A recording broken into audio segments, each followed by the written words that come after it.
Welcome to the second episode of the weekly video game news roundup. I, Akash, will be curating news from the video game industry that happened in the past week. So let's begin.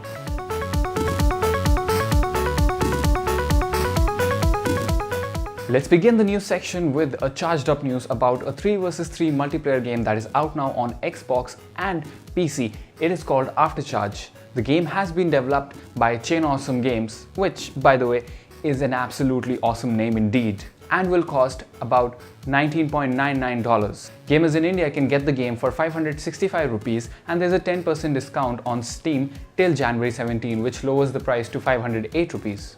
The game pits 3 attackers against 3 defenders in bite-sized matches. There are 6 energy extractors which the Aftercharge Corporation security enforcers must defend, while the invisible Verconix robots must destroy them.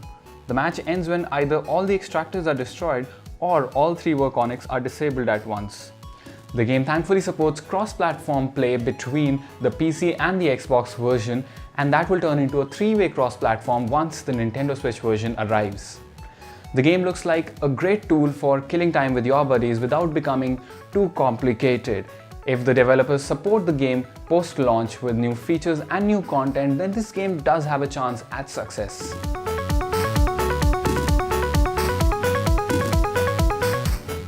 IO Interactive have released the Hitman HD Enhanced Collection, which features 2 Hitman games. It has the remastered version of Hitman Blood Money and Hitman Absolution, which now run at 4K at 60 FPS on current generation consoles like the PlayStation 4 and the Xbox One. You can get the collection for 4,995 rupees on the PlayStation Store and for 4,000 rupees on the Xbox Store. The price is a bit hefty, but there are a few improvements other than the resolution and the frame rate bump. The lighting, shadows and reflection have been enhanced, and newer textures have been used wherever applicable. On top of this, due to the power of current generation consoles, textures no longer need to be downscaled post-render. The controls of the game have also been tweaked for a better gameplay experience. The games can, however, still look cartoony and a bit dated at certain points because this is a remaster and not a complete remake. Do you think that the hefty price, is justified for these games, or do you think it is not? Let me know in the comments down below.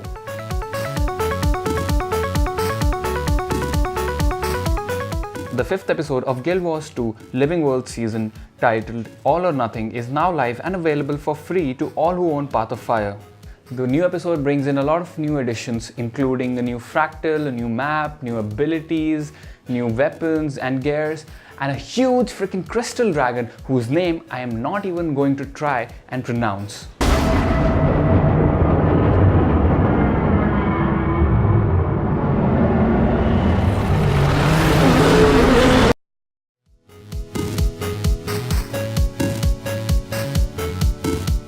The release date of the 6th installment in the Dead or Alive franchise has been pushed forward.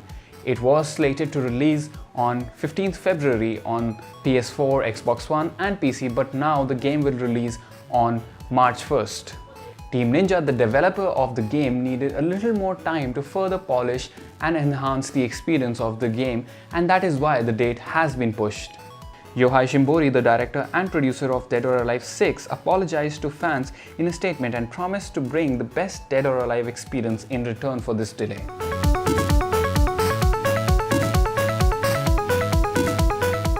Aquaman Movie Part 1 and Part 2 for LEGO DC Supervillains is now available. The pack adds a bunch of characters from the highly successful Aquaman movie, including the movie version of Aquaman, Orm and Black Manta, along with half a dozen more characters. These new packs are part of the Season Pass and can be had for free if you do own the Season Pass. If you do not have the Season Pass and just want to buy these packs separately, that can also be done across all platforms of the game.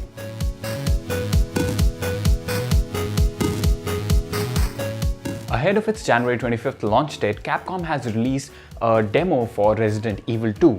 Titled the One-Shot Demo, the game tasks you to complete a mission from the early stages of the game in 30 minutes. Any number of replays are allowed as long as they are under that 30-minute time barrier, but you will have to start from the beginning if you die because there is no saving allowed. The section of the game that you play is the one where you just enter the Raccoon City Police Department building. On successful completion, the game awards you with an exclusive cinematic trailer.